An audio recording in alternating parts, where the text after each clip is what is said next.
أنا داخل في المغسلة باختصار، والأبو هذا مغطى وفيه 2 من أولاده و2 من أخوانه.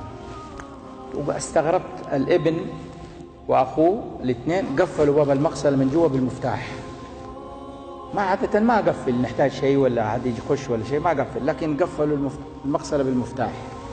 هذه أقوى شيء يا أخوان، والله لا أنساها. هذا الموقف ما أنساه في حياتي أبدا، لدرجة إني ما استطعت أكمل تغسيل الرجل هذا.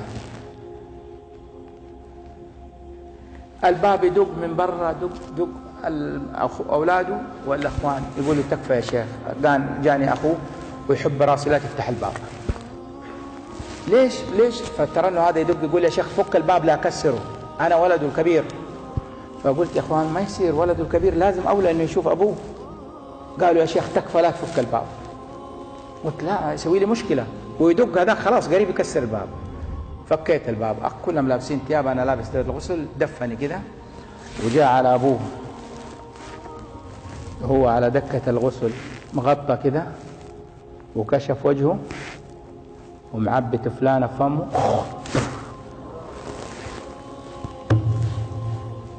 تخيلوا هذا المنظر.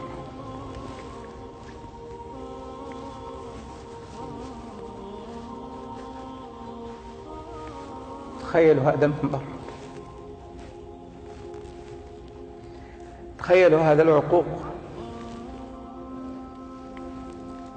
أبوي في حالة الآن في حاجة لي، أدعي له، أقوم أخش أتفل على وجهه. إيش سوى؟ مهما بلغ من أعمال لأبي ما تديني الجراءة إني أسوي له هذا العمل بالدرجة هذه.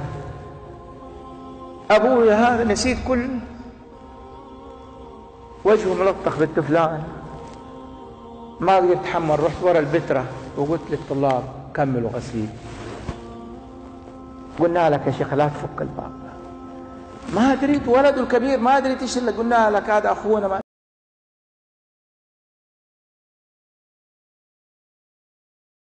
شوفوا ايش القصة يعني. شوفوا ايش الشاهد، شوفوا ايش الشاهد. بس مهما كان ابنائي احبتي يا اخواني، مهما بلغ عقوق الوالدين، ربنا يعجل في العقوبة في الدنيا قبل الآخرة. وأديكم مثال أقوى. دعاء الوالدين أتحدى، أنا كل كلامي بالتحدي، أتحدى في دعاء الوالدين تلاقي له علاج في الدنيا. إيش دليلك يا شيخ؟ إيش دليلك إنه دعاء الوالدين ما له علاج في الدنيا؟ الدليل يخرج معايا واحد الآن وأوريكم أنا الدليل. أخي حي السلامة عمره 50 سنة متمثل في الشارع، خسرت عليه ملفه قد كده. جلست في شهر في الطائف 9 سنوات، وديته في دولة آسيا جلس 10 سنين تعالج فيه. بسبب إيه؟ بسبب أمي دعت عليه. أمي دعت عليه من شقاوته، وأمي ماتت قهر عليه. لما عرفت السبب ماتت قهر عليها. أنا دفنتها بيدي في مقبرة الرويس. ماتت قهر عليها لما عرفت إنه هي السبب في الدعاء.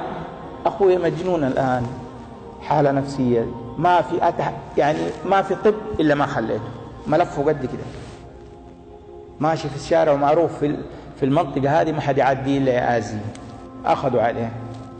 دعاء الوالدين ما له علاج، ما له علاج.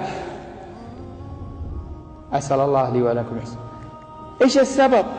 سبب زوجة الابن هذا، زوجة الابن هذا الرجل الله يجزيه خير. الأب ربنا فتح عليه فبنى عمارة 4 أدوار، سكن أولاده كله وبناتهم، جابهم ولا مسكنوا مجانا، كهرباء كل شيء مجانا. وجاب الولد الكبير سكنوا عنده تحت جنبه، واشتغلته زوجته. الأب مسكين والأم كبيرة في السن والأب كبير. يجي عند ولده مرة ولده سوي لنا فطور، سوي لنا شاهي.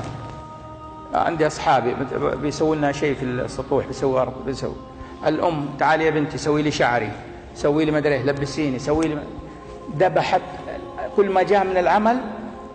استقبلته أمك أبوك أمك أبوك، كره الأم والأب وكره، عبته في دماغه. فإيش سوى؟ قال راح شال زوجته وراح سكن برا، سكن برا البيت.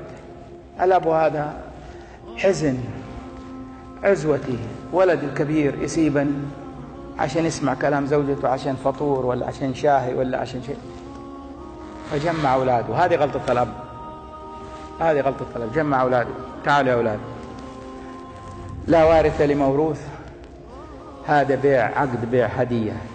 المبنى العمارة هذه لزيد، والمؤسسة لعبيد، والأرض اللي في المدينة لحصة، والفلان فلان وزع تركته، ما كتب للولد ولا شيء، ولا شيء ما كتب له. فكانت هذا عبت الحقد فيه لغاية للدرجة هذه، عبت فيه الحقد لغاية